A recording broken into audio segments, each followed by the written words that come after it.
लो भाई एक बार सारे बैठ जाएंगे, आराम से बैठ जाओ भाई साहब, थोड़ी देर आराम से बैठ जाओ। कहीं भाई साहब जो पीछे है ना, जो बैठ सकते हो बैठ जाओ, 5-7 मिनट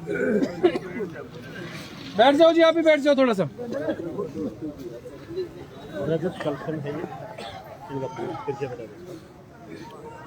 ठीक है, स्टार्ट है भाई। आज जो भी सारा का सारा घटनाक्रम हुआ है, आप लोग सारे उस घटनाक्रम के बारे में शुरू से ही अपडेटेड हो। हम लोगों ने जो भी हालातों में डेवलपमेंट्स हुई है, जो भी चीज़ें हुई हैं, सारी की सारी आप लोगों के समक्ष रखी हैं। और अभी पिछले 1 घंटे से हम लोग जो पोस्टमार्टम हाउस है यहाँ पर, उसके बाहर ही बैठे हुए थे। उसके सारे के सारे हम लोग बाहर बैठे हुए थे। और पोस्टमार्टम में थोड़ी डिले इस वजह से हुई थी कि एक डॉक्टर अग्रो मेडिकल कॉलेज से फॉरेंसिक एक्सपर्ट जो था वो आना था, वो आ गया था। और जो कागजी कार्रवाई थी, फॉर्मेलिटी थी, वो पूरी करके पोस्टमार्टम यहाँ पे शुरू हो गया। और पोस्टमार्टम की कार्रवाई पूरी हो चुकी है। लेकिन जैसा हम लोगों ने सुबह से ही डिसाइड किया था, कि हम लोग डेड बॉडी जो है, जो मृतक विनोद है, उसकी जब तक रिसीव नहीं करेंगे, जब तक कि सभी लोग अरेस्ट नहीं हो जाएंगे जो आरोपी हैं। और इस मामले में, अरेस्ट के मामले में अपडेट ये है कि केवल 2 लोगों को राउंड अप किया है, अभी उनको फॉर्मली अरेस्ट भी नहीं किया गया है। राउंड अप का मतलब ये होता है कि पुलिस ने उनको पकड़ के थाने में बिठा रखा है, उनकी फॉर्मल अरेस्ट जो है, पेपर में अरेस्ट नहीं हुए अभी तक वो लोग। आप उनके नाम की कोई जानकारी? नाम की हम लोगों को अभी तक कोई जानकारी नहीं मिली है। और आप लोगों के सामने ही सारा का सारा घटनाक्रम हुआ है। और सुबह जो यहाँ के डीआईजी बलवान सिंह राणा है और यहाँ की जो डिप्टी कमिश्नर है प्रियंका सोनी, वो यहाँ पर आपके सामने मौके पे आई थी। हम लोगों ने उनके सामने कुछ डिमांड रखी थी, वो डिमांड आपके सामने रिपीट कर देता हूँ। नंबर जो हमारी सबसे प्रायोरिटी पे डिमांड थी हमारी, वो यही थी कि जो लोग गिरफ्तार नहीं हुए हैं, जो लोगों ने हत्या की है, उन लोगों को तुरंत अरेस्ट किया जाए। सेकंड हमारी डिमांड ये थी कि जो फर्स्ट नाइट, कल रात को जिस टाइम डेड बॉडी यहाँ पे लेके आए हैं, उस टाइम जो 3 लोगों के साथ मारपीट हुई थी, एक की हत्या कर दी गई थी और 2 घायल थे। और जिस टाइम पुलिस ने उनकी स्टेटमेंट रिकॉर्ड की थी, वो स्टेटमेंट रिकॉर्ड करने के टाइम पे दोनों के दोनों घायल बहुत डरे हुए थे। और मैं खुद मिला था, उनके हाथ पैर कांप रहे थे। तो उन्होंने केवल कुछ लोगों के नाम लिखाए थे, लेकिन जब मुझसे बात की तो उन्होंने बताया जी 15-20 लोग हैं।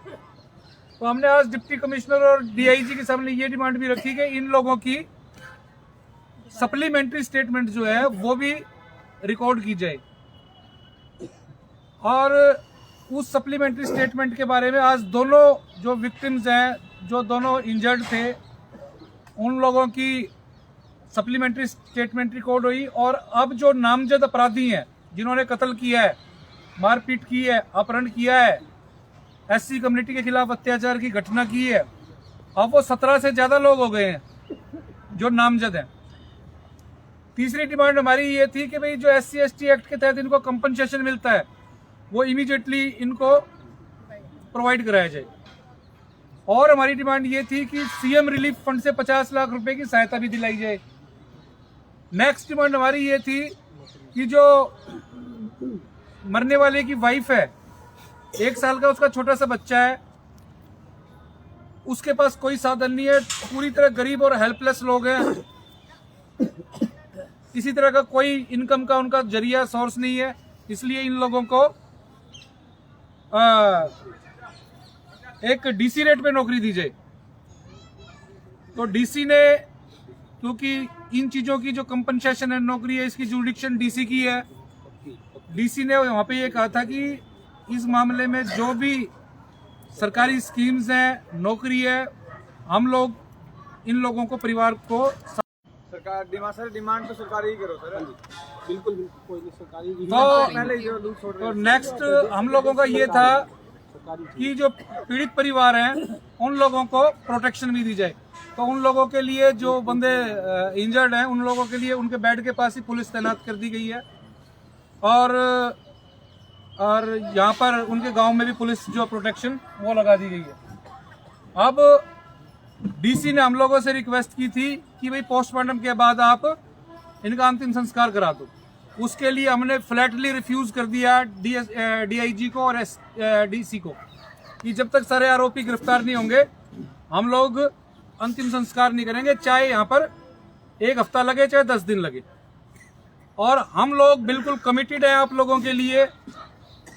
जो पीड़ित परिवार है, जो विक्टिम फैमिली यहाँ पे आई हुई है, हम लोग यहाँ पर आए हुए हैं पीसफुली, शांतिपूर्ण तरीके से आप लोगों को न्याय दिला के फिर यहाँ से उठेंगे। अगर आप लोग हमारे जो आंदोलन चलाने के पीसफुल तरीके होते हैं उसके अकॉर्डिंगली चलोगे। मैंने डीसी को और जो डीआईजी था उसने हम लोगों को कहा था कि भाई आप वेट कर लो। हमने 5 टीम गठित की हुई है, 7 टीम गठित की हुई है। हम लोगों ने उनको क्लियर कहा था जी आप लोगों पे, हमको हिसार की पुलिस पे बिल्कुल विश्वास नहीं है, क्योंकि आपकी हिस्ट्री ये रही है कि एक पर्टिकुलर कम्युनिटी के लोग कोई अपराध करते हैं तो पुलिस डिपार्टमेंट उसको तुरंत बचाव करने में लग जाते हैं। और जिन लोगों ने अपराध किया है, जिन लोगों ने हत्या की है, मारपीट की है और वो जिस कम्युनिटी से ताल्लुक रखते हैं उसी कम्युनिटी का यहाँ का एसएचओ है, उसी कम्युनिटी का चौकी इंचार्ज है, उसी कम्युनिटी का डीएसपी और उसी कम्युनिटी का डीआईजी है। हम लोगों को आपको बिल्कुल विश्वास नहीं है। तो उन्होंने कहा विश्वास करके देखो, एक बार अंतिम संस्कार कर दो। हम लोगों ने कहा हमारा तो अनुभव ये है कि हम लोग आपके कहने से अंतिम संस्कार कर भी दें तो भी फिर आपके दफ्तर के आगे 2-2 घंटे तक बैठे रहे, फिर आपका संतरी धक्के मार मार के हमको पीछे कर देता है, दफ्तरों में घुसने नहीं दिया जाता। अभी तो आप मौके पे आए हो, डेड बॉडी है, कोई बात नहीं, जो इसने जाना था चला गया, उसको तो मिट्टी 2 दिन बाद भी दी जा सकती है, लेकिन ये गिरफ्तारी के लिए फिर हम महीनों चक्कर ही काटते रहेंगे। तो हाँ, इसलिए आप लोगों को, हम लोगों का ये मैसेज है कि इस मामले में हम लोग शांति प्रिय तरीके से यहाँ पे धरना देंगे। यहाँ पे टेंट वेंट लगाने का जो प्रोसीजर है वो भी शुरू कर दिया हमारे साथियों ने। और अब लेट आवर्स हो गए हैं, 5 बज गए हैं शायद। तो हमारे जो धरने चलते हैं इस तरह के जो न्याय के लिए, चाहे मर्डर केस हो, चाहे रेप केस हो, चाहे रेप एंड मर्डर हो, 5 बजे तक हम धरना चलाते हैं, उसके बाद धरना डिसॉल्व करते हैं। यहाँ पे 10, 15, 20 आदमी जो परिवार के हैं, मेल मेंबर्स जो हैं, वो लोग यहाँ पे रह जाएंगे और उसके बाकी सारे के सारे अपने घर जाएंगे और सुबह 10 बजे फिर दोबारा यहाँ पे आ जाएंगे। और इन द मीन टाइम जो रात का टाइम है उस दौरान आप सभी लोग अपने सोशल मीडिया से, टेलीफोनिकली अपने साथियों से संपर्क करो, अपने दोस्तों को, परिजनों को, रिश्तेदारों को, सभी को बुलाओ। संख्या जो है अभी हम लोगों की कम है, और भी ज्यादा संख्या बल्कि जरूरत है।